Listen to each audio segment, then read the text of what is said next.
everyone, and welcome back to Embodied. I'm Anne Berube. I'm your host, and today I have the lovely Mory Fontanez on the podcast to talk about her new book, Your Higher Self, or The Higher Self. Actually, it's just called Higher Self. And I'm so excited to have a conversation with Mory today. I met Mory back in September in Ojai. We were both participating in a workshop with Jennifer Freed. And Mory shared, she did lead a session, and I was just really blown away, Mory, by your presence and your capacity to take this kind of high spiritual, information and make it really tangible for us. And so I was really excited when you said yes to come on the podcast. Mory is a sought after intuitive life and leadership coach, and she's the founder of 822 Group. It's a consultancy that helps organizations elevate their consciousness. And so her first book, Higher Self, was released just last March. So it's brand new. And the subtitle is Reclaiming the Power of Your Intuition. And I've read part of it. I am not done with it. But really what it does is that it teaches you how to really tap into your intuition, into your inner wisdom, into that part of you that was always there but kind of tucked away because of life circumstances and events in our childhood or any trauma. And it really helps us kind of let go of fear and that reactivity that people have, especially when times are hard. And I don't know about you, but the past few months have been intense. Like there's a lot of energy, a lot of fire. And it's easy to go into fear and reactivity when really the most wise and free and joyful way to be in these times is actually more grounded and more connected to that intuition. So I'm excited to talk about this topic with you today, and welcome to the podcast, Mory. Thank you for having me, Anne. I'm really excited to talk to you too. So I'd love to first ask you, why did you write this book, and why now in your life? I wrote this book because I really felt like I had been handed a roadmap back to myself in my life experiences, and in this rediscovering the call of my higher self and following it. And I felt like I needed to hand that roadmap to the rest of you too, because I am living proof that it works. I am living proof that you don't have to be ruled by fear. You don't have to feel disempowered or indecisive. And ultimately, you don't have to look outside of yourself for the answers, that every answer to every question you seek exists within you. And so, I wrote this book as a reminder to myself, that self who, was a crisis manager in her 30s, promoted 8 times by the time I was 35. Like I was so good at crisis management for other people.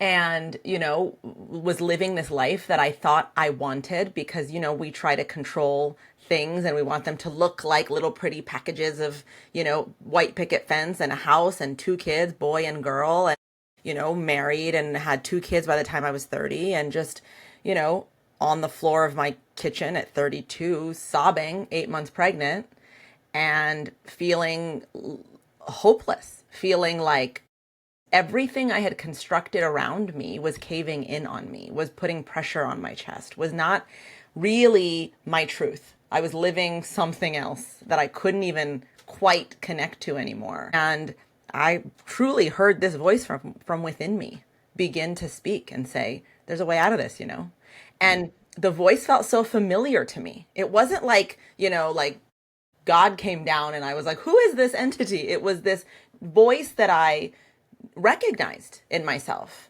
And I started to slowly listen to it. And the more I listened to it, the more my life started to change. And, I'm the first person to say it didn't go from, nightmare to roses overnight. It wasn't like this process of listening to my higher self and my intuition made everything lovely immediately. It was hard. It's hard work because you have so much fear telling you not to listen to your knowing self, but I did it anyway. And little by little, it changed, to the point where I sat here 7 years later with my own consulting firm, my own coaching practice, remarried to someone who is so my cheerleader, with kids who feel so cared for, even in this kind of blended family rather than the traditional one I thought I wanted, that I thought, I listened to you, higher self. I followed you, and I want to help other people do that too. Wow, that's beautiful. It's true that it's not the easy path to listen to that inner knowing because, first of all, we're not shown that in school. Like, it's not like it's something that we were modeled even by our parents. Like, they did the best they could, but it wasn't a language necessarily that we heard or a roadmap, like you say, like to it is work and it is fun as well because it's like a way of living that makes you feel so free and so connected, and your relationships are better and your relationship with yourself is better. Even your physical health can Absolutely. really get impacted. Yeah. But it takes that work in which self-responsibility to say like, okay, well, I am worth that, and I have to take responsibility for what lives in me. Like, Yes. no Yeah. one else is going to listen to my inner wisdom. That's right. Yeah. That's exactly right. And that you have to know that you're worthy of that life. That was the biggest aha moment for me, is that there was a big part of me in my own system who didn't believe she was worthy of all that I really wanted at the core of my being. And so you really have to do the work on yourself to understand, why don't I believe I deserve this? Who implanted that belief, or whose belief did I adopt unknowingly? Do you get a sense of where that comes from for you? Well, yeah, I mean, I think it comes from so many places. I think, first of all, for me as a child of immigrant parents, the first place it comes from is just the immigrant experience in the United States of automatically being less than hierarchically, automatically being different, and different not being good in this country, as we're seeing now very openly. But in the 80s and 90s, people hid it. So you sort of also were gaslit into thinking everything's equal, everyone's respected the same. But then, my mom would walk into a parent teacher conference with an accent, and all of a sudden she'd be spoken down to. So like, I was watching this degrading behavior happening to my parents and my family. And so there's the immigrant experience of devaluation. Then there's the experience just in my family line of women sacrificing their needs, their truth, for the love of men, and learning that my value came from being able to have a man stay, be faithful, and be loving. Like, that was what was the pinnacle of being valued, which leaves no room for, well, what do you want? What do you believe? What do you think? Like, there's another way that your value gets degraded because you're a vessel for a marriage to come through and children to come through, rather than like a whole being onto yourself with needs and desires. And that one's is like thousands of years like of belief systems, and that's a big one for us right now, isn't Yeah. it? And I Yeah.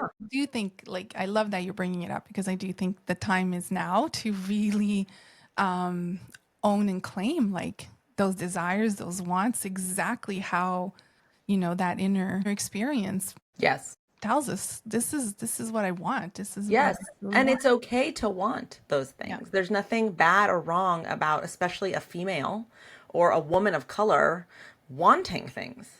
But we're just really taught that it's not acceptable for so many reasons. And so that's where you start to believe the lie that you're not worthy.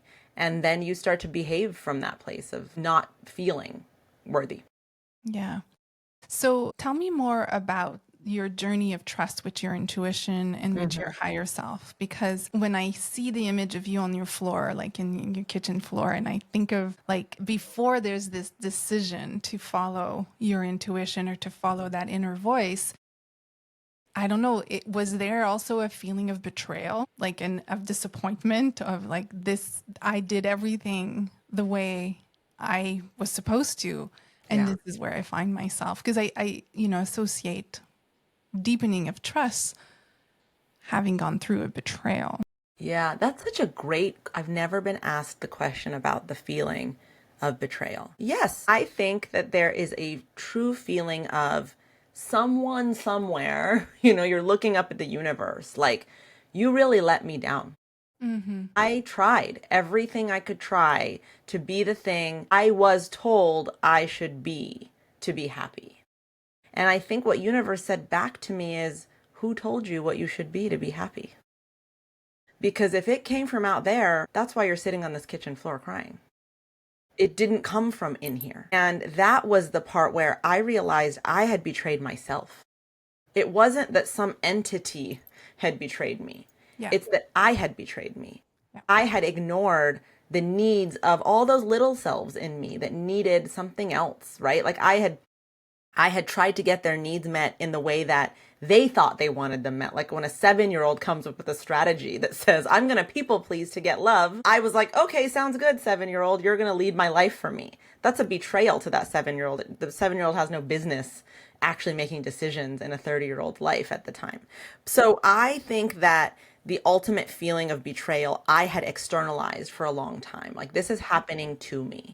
Mm-hmm. Until I realized, oh no, you have betrayed your own needs and your own worth and your own value. And when you realize that it's you, like you're the one, then I think what is also available to you is, well, if I'm capable of that, what else am I capable of? Like, what else, what other voices exist? If there's the ones that come from fear, what other ones are there? And the way, when I started to get curious about that, I started to realize like, I did crisis management for a living. So like companies and public personalities would do something that got them quote unquote canceled. And, I would run in with my team to help fix it. And I knew what to do. I always knew what to do. How did I know what to do? It was intuitive. Why was it so clear? Because I didn't have the white noise of my own fear in that moment because it wasn't my crisis. And that was my aha moment. Like, you can hear your intuition so clearly when the fear voices are quieter. Wow. And that's how this relationship, this dance, as I describe it in the book, between me and higher self began. It was like 3 steps forward. I totally trust you. Oh my God, no, the fear voice is louder now. 5 steps back. 2 steps forward, and you just learn this kind of tango with your higher self where your intuition, I use these words interchangeably because I say that your higher self is the frequency of you that is unencumbered by fear, doubt, limitation. And it whispers to you through your intuition. So intuition is the language of this aspect of yourself. And I learned that if I could decipher between what fear felt like and what intuition felt like, it was easier to then listen to and follow my intuition, which is now what I teach. That's the workshop that you sat through. That's what a lot of this book is about, is helping you to decipher the difference between the two things. And that is the biggest unlock, is discernment between the versions of you that are still trapped in fear, the strategy of loving those littles, but not following their directions, loving on them so that they quiet down, so that there's space that opens up to hear your higher self and following your higher self's direction. Yeah, that both can coexist. Coexist. I see you, I love you, but I'm not going to let you lead. I'm going to, Exactly. other part of me, I'm going to let lead, but you totally can come. Like, yeah, you have to be there. You're part of my experience. There is no getting rid of the shadowier, more scared parts of us. This is where, love and light healing really irks me because it convinces people that you can be this like happy, smiling, perfect. It's also very whitewashed. That's bullshit. It's not real. Everyone has fear, anxiety, envy, guilt, judgment. These are just parts of us. And if we don't accept those parts and love those parts like the little kids that they are, because they are younger parts of you, then you're actually not going to achieve this dream life that you're being sold on Instagram. it's spiritual bypassing. Totally. And you can kind of tell when someone can see it in their eyes and it's just Yes. like, whoa. Disassociated. Yeah, yeah, exactly. Like I hear your words make sense, but my whole body's responding to what you're saying in a getaway, like run as fast as you can. So A it's like, what hundred. is this? Like, so where is the truth? And I love the discernment piece. It's massive right now because there's so much information out there and we struggle with discerning what is true and we're having to redefine what reality and truth is. But what I hear you say, Mory, is that when there's safety, there's clarity, right? Like you were saying, when I felt safe because it wasn't my crisis, Mm-hmm. I had clarity. Mm-hmm. And so that piece that when you feel safe in your own body, you have more access to your intuition. Would you say that's true? 100%. And I think safe, um, for me means not being berated by the fear voice constantly. That's what, and I think, first of all, safe, just like physical safety, emotional safety, psychological safety in your environment matters. Like that does happen to you. People can harm you. I want to make sure we're very clear that you can be in relationships that do not provide safety in those categories. But, you hear prisoners of war and Holocaust survivors and people who have been through hell and back say, when in your mind you no longer feel safe, when your mind has been ruled over by the fear voice, when you lose the capacity to find gratitude, joy, like in even the small things, that's when you truly have lost. You've lost your safety. You've lost your ability to truly thrive and survive. So I think that for me, when we say safety, it means that I have a relationship enough with my fear voice that it's not causing me to suffer constantly. Yeah. Yeah, exactly. And like you said before, it's not about pushing it away or erasing it, but it's having this intimacy with it Yes. so that it feels heard. It feels like you're not going to go anywhere and you're going to, you're going to be Yeah, there with it. Yeah. exactly. I Yeah. love that. I do a lot of work with Huna, which is the ancient tradition and spirituality of the Hawaiians. And we talk about the higher self. We call it the Amakua, which is, that kind of a higher consciousness, access to the divine, the source, and then the lower self, which is the body, and then the middle self, which is the intellect. And one of the things that they say is that you cannot know higher self, source, God, whatever you want to call it, with the intellect. You can't really know with a capital K with the intellect. You have to go through the lower self, which is called the unencumbered in Hawaiian, and that through the body is how you know divinity, your own divinity, in that wisdom that we're talking about. And I'm just curious about, because I know that you have a part in your book called like decoding, right? Like just trying to find, and you were talking about the difference between that fear and that intuition. What is the role of the actual physical body, like the direct experience in the body, for discerning that truth of the higher self? Yeah, that's a great question. There is no higher self without your human self, without your Oh, I love day-to-day that. limited self. It just does not exist. And I've heard it described this way beautifully, where if you think about your soul coming into this realm, deciding to take a human form to have experience, that's the whole point, is to have tangible, I can touch this, I can feel this, I can ascribe meaning to this. That's a human embodied experience. Your soul sort of kind of splits into two. And part of it goes into the human body to have the human experience.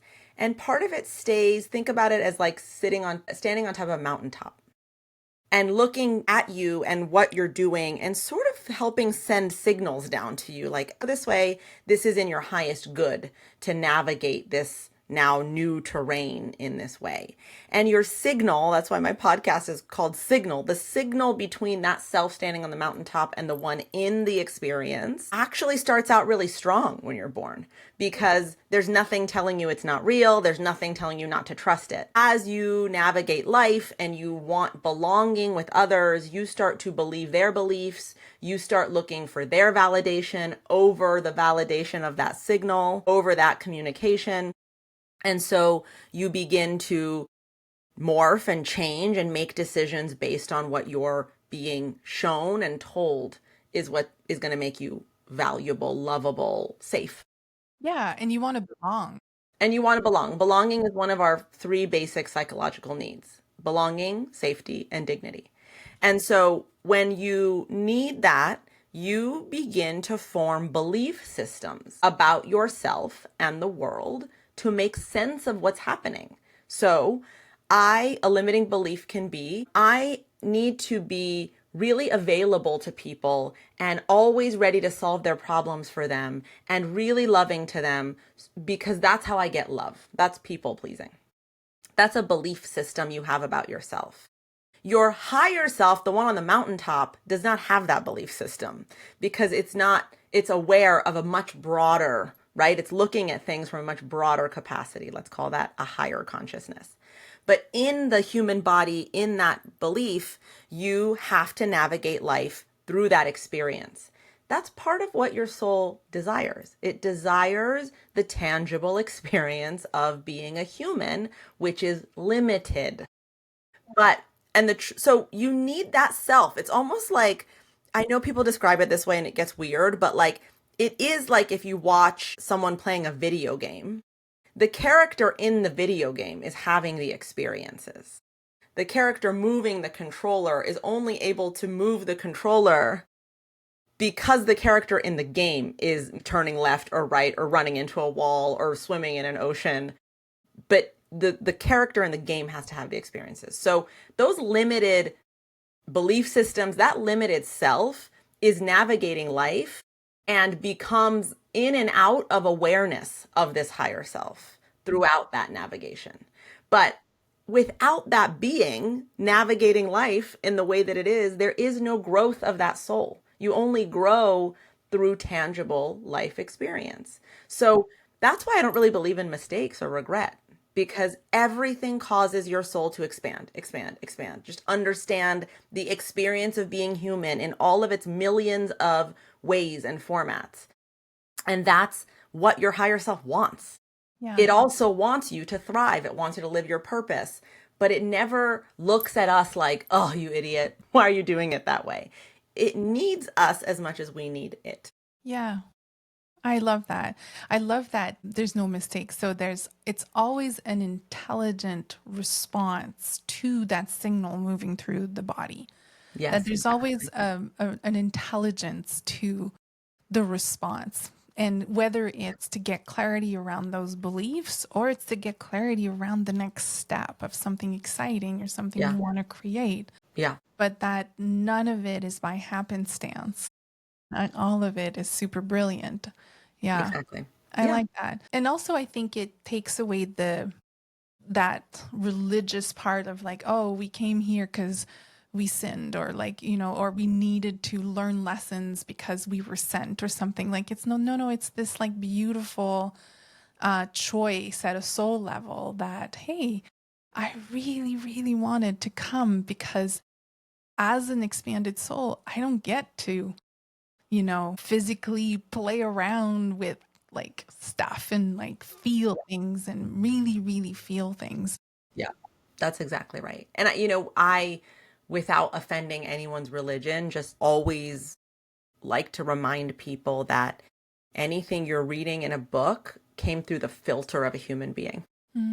Yeah. And that human being cannot be without ego and without their own limiting beliefs, their own experiences. And so anytime you come into contact with a system or a way of thinking that does two things: one, causes shame, or tells you to trust someone else over yourself, that is about control.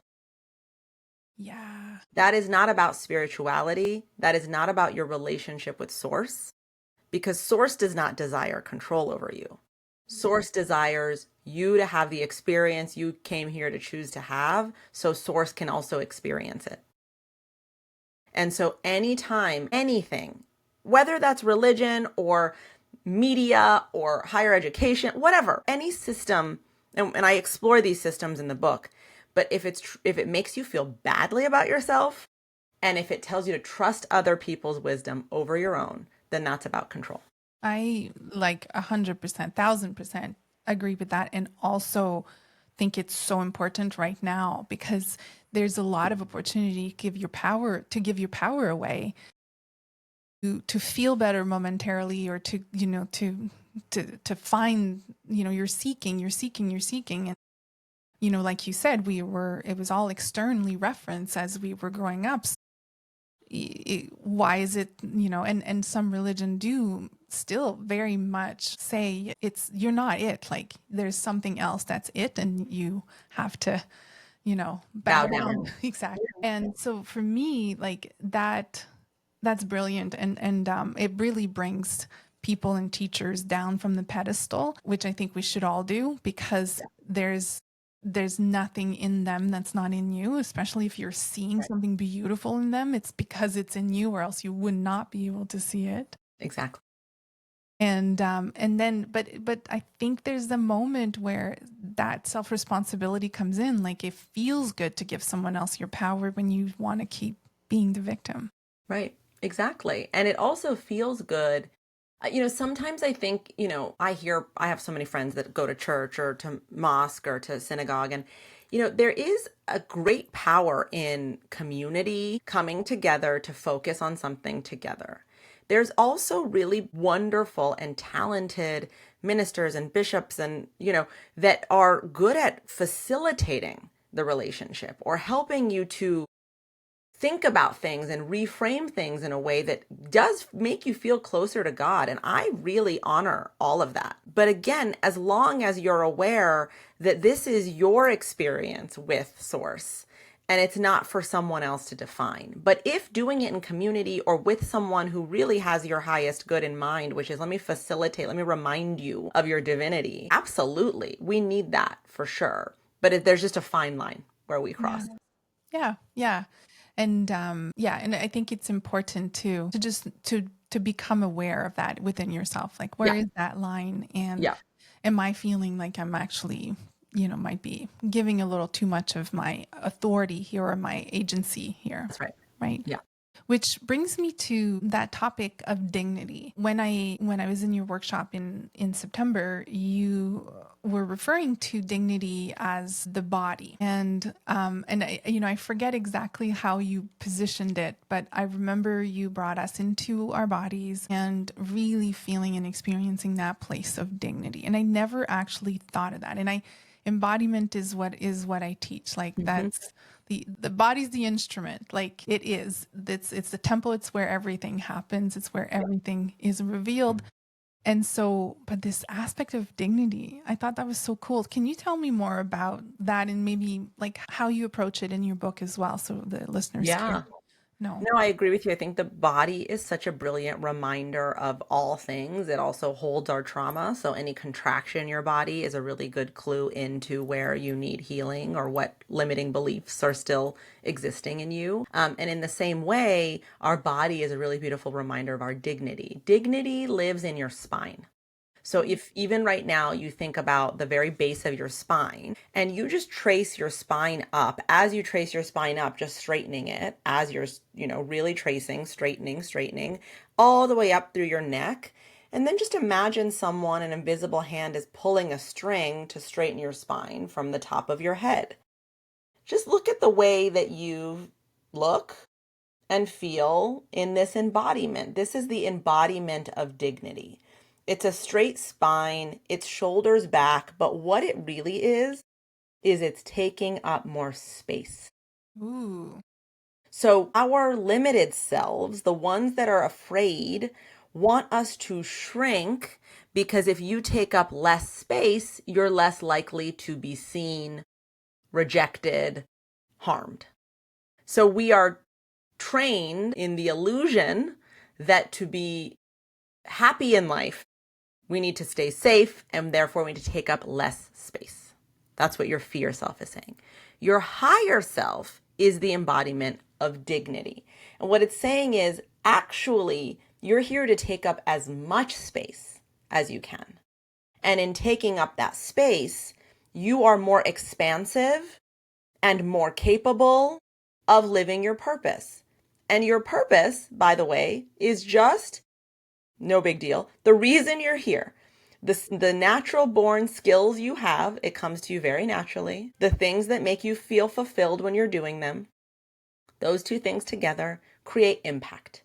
They create impact on your life and they create impact on the people around you. That's the purpose equation.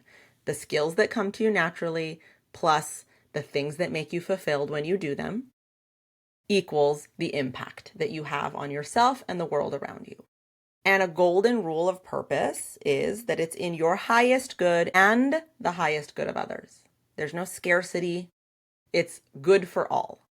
So when you're in your dignity, you're able to think, behave, do from a place of possibility and purpose and worthiness.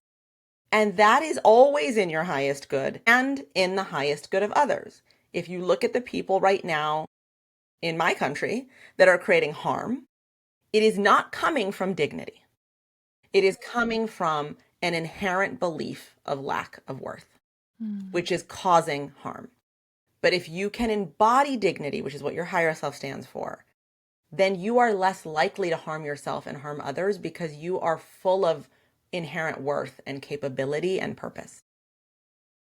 Oh, I love that. I'm going to repeat what you said. Dignity is that you are here to take as much space as you can. And I like that spine thing. It's like strong spine, soft belly. Like I think from Buddhism, I remember hearing that, but I also think of like the panther or the wild cat, like strong spine, but like soft belly. So there's this like emotional intimacy as well and openness, and I'm receiving and I'm not protecting myself, but at the same time, like, don't mess with me.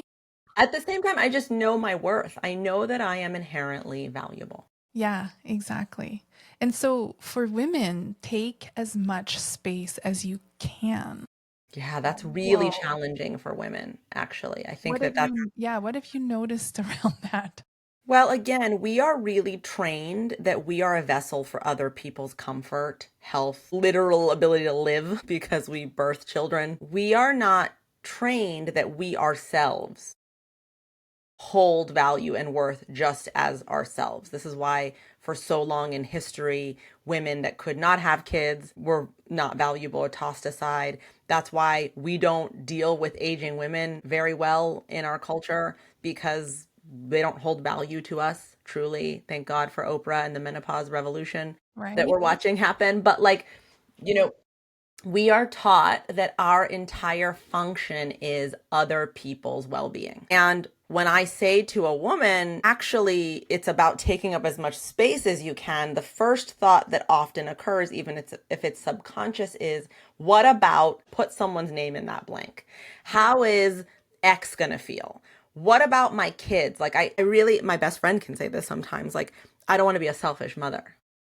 Interesting. Like, interesting that taking up space equals selfishness. That's an implanted limiting belief system that has been put in our head by a world that's dominated by male-oriented thinking. So I think that it's hard for us because we believe that we have to choose between our own well-being, our own needs, desires, wants, truth, and the well-being of those we care about, that we have to choose. But remember, scarcity is also an illusion we've been trained to believe in. If you can start to move from or to and, that's your doorway into taking up space. Because then you know, actually, when I'm taking up space and I'm in my most expanded form, I'm more capable of caring for me and others. There's more of me to go around. And the and is really the unlock there. I love that. And then, the modeling to our kids is that, hey, it's okay for you to also take space. Like, let me model what it looks like to be a mother. Yes. that takes her space, because we think, oh, if I stay this way, I'm going to help them. But really, we're sending a message that when they grow up, that's It should probably shrink. exactly, Yeah. exactly. Yeah. And joy is your birthright. Dignity is your birthright. Joy is your birthright. Self expression is your birthright. By birthright, I mean because you were born, you have the right to experience life that way. Your soul desires the Hmm. fullest experience of you, which is your fullest expression. Yeah. And when you said, if I take that space, but what if, what about dot, dot, dot? And you mentioned people. And then my first intuition was, my instinct was, well, will I be safe? Like, Mhm. will me being heard that loud and that clear, will I get attacked, And then this app, I want to stay by the mic, and I also want to I stretch. know that's exactly my problem is like I'm shrinking because I want you to hear me, but I want you to sit up this way. But what it does is it exposed the neck, which is an interesting, because that's the voice and that's the woman's, like, well, it's everyone's capacity to take their space and to speak the truth of their experience. But if you really have this dignity and you take all that space, there's a vulnerability to it. Yeah. And that feeling of safety being at risk by taking up space, I don't want to gaslight you. That is ancestral trauma that we all have because the women in our lineage who did that were harmed, most likely. And they did that so that we could carry the torch. They did not do that and experience harm to their bodies, to their minds, to their souls, so that we would shrink. Think about, the trade-off, the sacrifice they made for our growth, our expansion as women.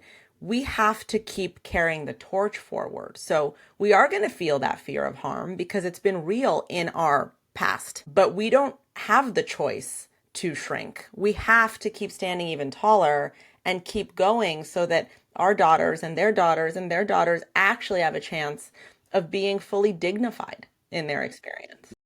It feels to me like we have zero map, and that we are actually making a new way, like a new path, like a new blueprint for what does it look like for a woman's voice and soul and higher self and full life force to move through the body uninterrupted and speak from that place Yes. of absolute knowing. Yes.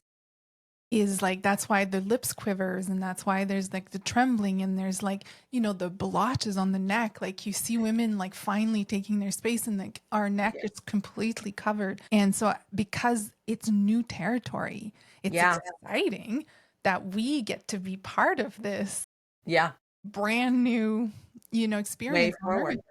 But kind of explains too why it's not always easy. It's not easy, and I really want us to understand this isn't about going out into the world and creating change for our girls. It's about doing it inside. That's where this saying, the revolution will not be televised, comes from. It's an internal revolution.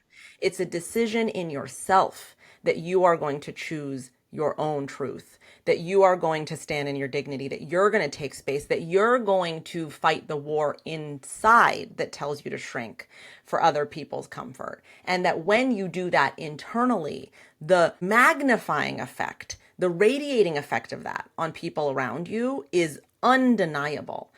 It is not as effective if you are in a marriage, let's say, where you are forgetting yourself, you're sacrificing everything for the kids, you are ignoring your needs, you're not speaking up, but you're out there with a protest sign at a women's rally. We don't need you to do that. We need you to revolt in your own system. Any part of your system that's telling you to shrink for other people's comfort, that's where the revolution has to start. Revolt in your own system. I'm writing it down. It's so beautiful. And I think it also helps with the disillusion and the disempowerment and the overwhelm that people are feeling with, oh, there's so much going on. I don't know what to do. And then it's so overwhelming that it shuts us down completely. there is something that's yours to do. And it starts with that inner landscape and that inner revolt. Like, I love it. That inner revolution would be the right word here. And yeah, that's powerful. It's like that volcano is erupting in you first. And stop trying to put the top on it because it does not work. It's going to erupt. And why not move with it? The more that you move with it, the more that you get to know these parts of you that feel wild and unwieldy and, revolutionary, the less dangerous they are, the less likely we are to erupt and do things out of a place of repression and frustration. The more likely we are to do it organically in a way that is, again, in your highest good and the highest good of others. Mm-hmm. So how would you deal with anger?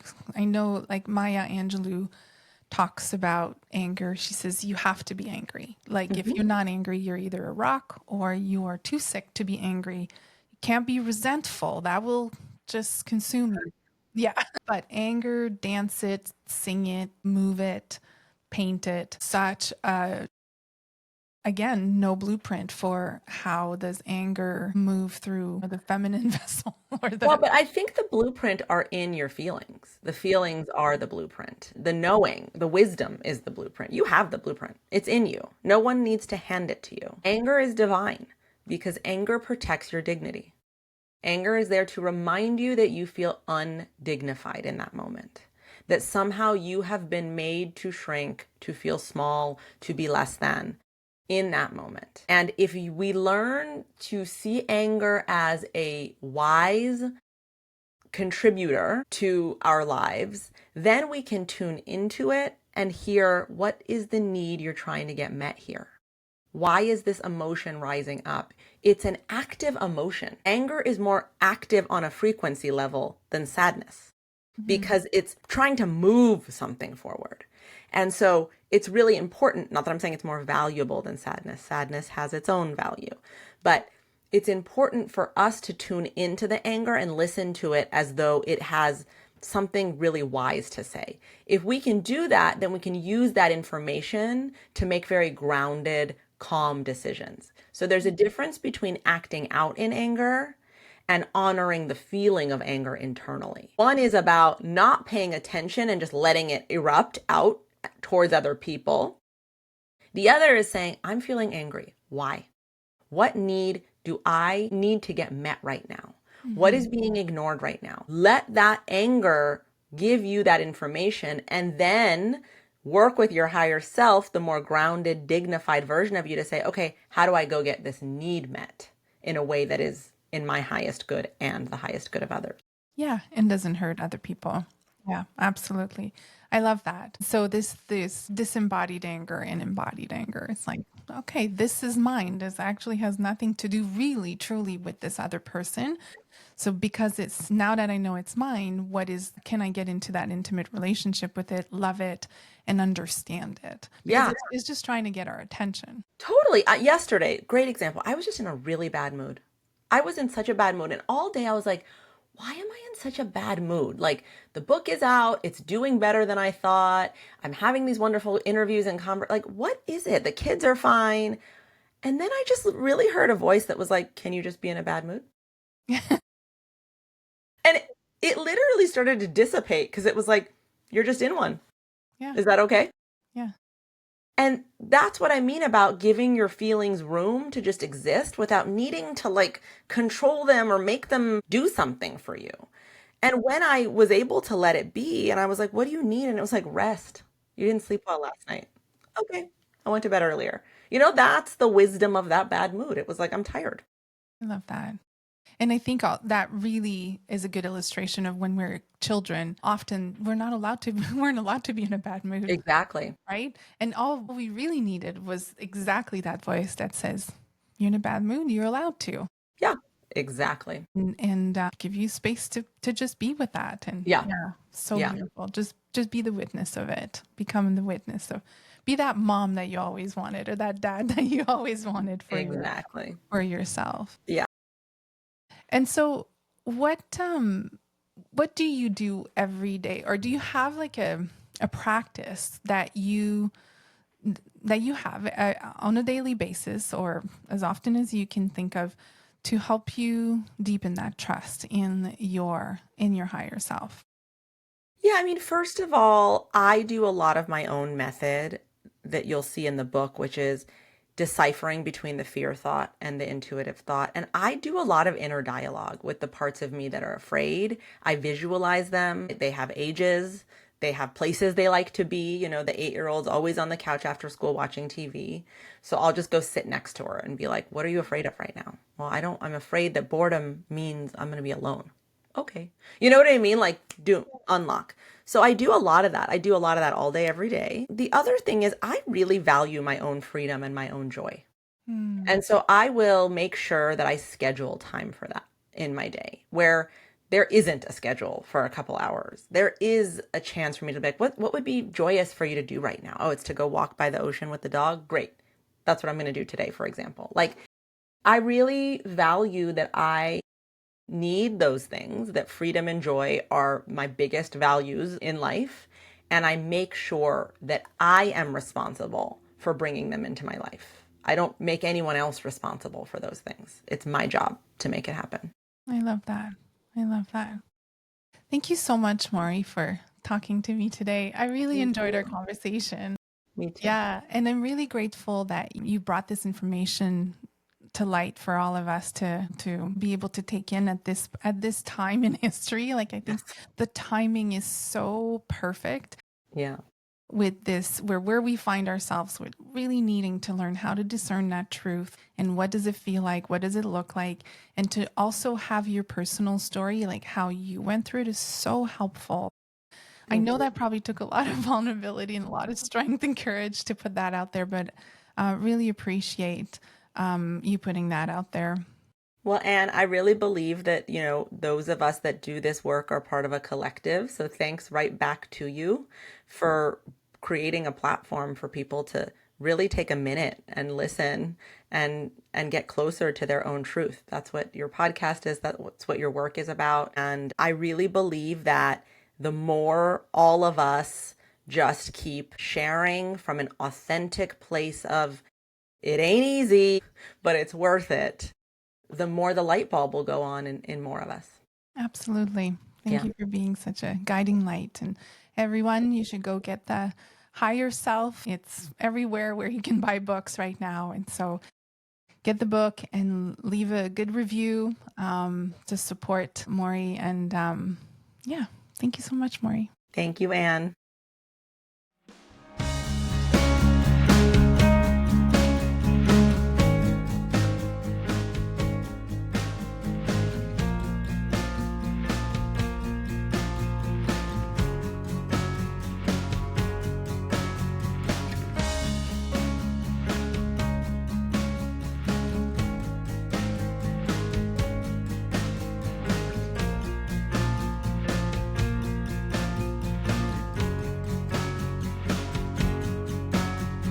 Words on the street, they say that you don't care about me anymore. But you know it's in the way they walk, in the way they talk. I don't believe a thing, I don't believe a thing they say. You know I love you anyway, anytime, any place. You mean the world to me,